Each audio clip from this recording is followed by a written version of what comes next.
We want our young people to appreciate the steps that the government continues to take to make sure you have the opportunity to come into this sector and to be successful. Today is a very exciting day.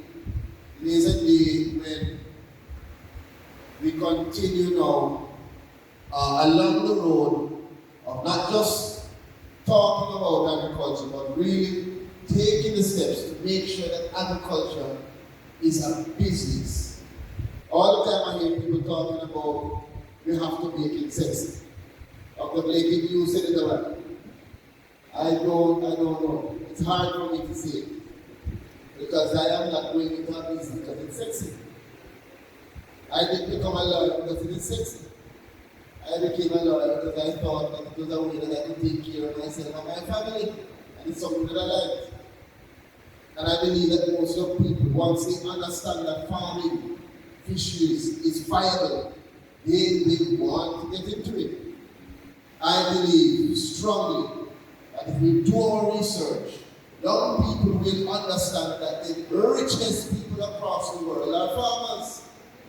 The ones who are feeding you in the morning, in the afternoon, in the night, and for some of us, with guts in between. So we in Jamaica have decided that we are going to make sure that when we communicate to our young people, we speak to you in a way that you can understand the viability, the attractiveness, the sexiness around farming, around the fishery sector. We want our young people to appreciate the steps that the government continues to take to make sure you have the opportunity to come into this sector and to be successful. And we are taking a very comprehensive, interconnected approach to making you a participant, a contributor, a beneficiary of the Grow Smart, Eat Smart campaign. This campaign, this message, this national movement that is supposed to change the way we think, change the way we operate, to make us more efficient, more productive, more purposeful, more deliberate around improving production, improving consumption of our local Jamaican grown assets. We want Jamaica to feed itself, we want Jamaica to feed the Caribbean, and we want Jamaica to feed the world. Because today is a very important day when we pull together some of our youngsters who will receive leases.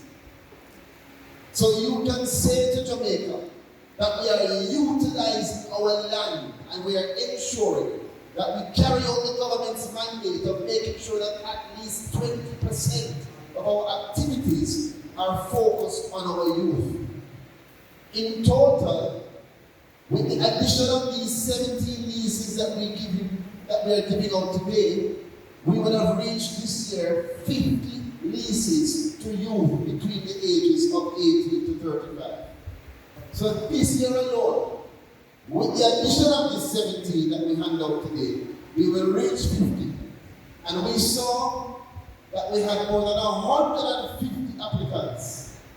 30 were selected, 17 will receive their leases, and more to come. The goal for RADA, the goal for AIC, the goal for NIC, the goal for SCJ, the goal for the Ministry of Agriculture and Fisheries is to make sure that we make productive use of our lands. And the best way to do so is to make those lands an investment for our youth. Our responsibility is to make sure that our agro-parks and production zones are safe spaces for you to prosper. There's nothing that would make us prouder than to know that we hand the leases to you today. And in a few months, we can be invited by you to see the production, to see the reaping, to see and feel and participate in your success, which is our success as a country. Our youth in agriculture must be equipped and given the tools to succeed. If you are in Jamaica, You must know, not think, not believe. You must know that the government and our agencies are here and will be giving you the support for you to succeed. But also understand, it is not meant to be easy. So do not be deterred at the first hurdle or the second. We have to be strong and disciplined to push past the challenges we face. And right now, as a country, as a world, we are facing some serious challenges that we have never seen before. So as you step into this sector, I want to commend you for being brave, and I want to strengthen you with prayer that you will continue to be disciplined and consistent. Those are two things that you require as characteristics getting into this sector. If you follow those rules, you will be successful. I developed a love for farming at the tender age of 10, where we are used to, in primary school, we were given the task of planting seedlings, peas, in the bottle with newspaper. We did that at the Friendship Primary School. And over time, the seedling would have matured and we would have seen growth. And from that stage, my interest for agriculture was developed. So from there, I went to high school, went to the Greater Portmore High School, where first and second farm, we were introduced to farming, actual farming. So we were introduced to actual farm tools, how to use different principles of farming, and so on.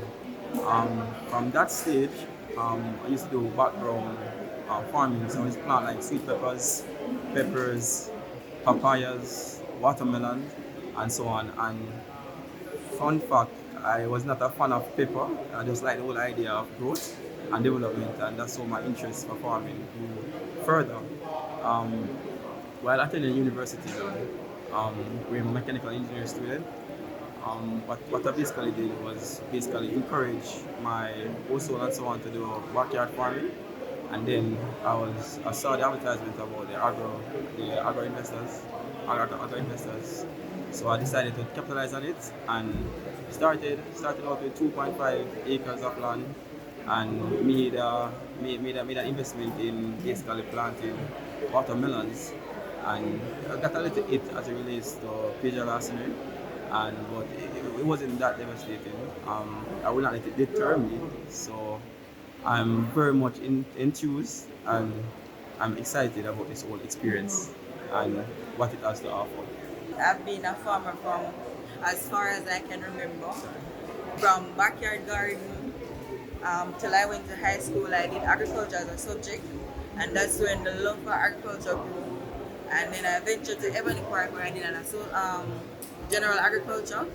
And I just took it from there, and the love continued to grow. Presently, now that we have gotten the lease, I'm thinking about planting dragon fruit because most persons are going health-wise now, as well as the demand for the fruits. And it's an exotic fruit and you don't have a lot of persons going into it, so this is why I'm venturing into it. So it's a good venture, and us getting our lease today is something good for us because we have our own property that we can go about planting whatever we want, whenever we want, without any hassle. So yeah, it's a good venture to go into.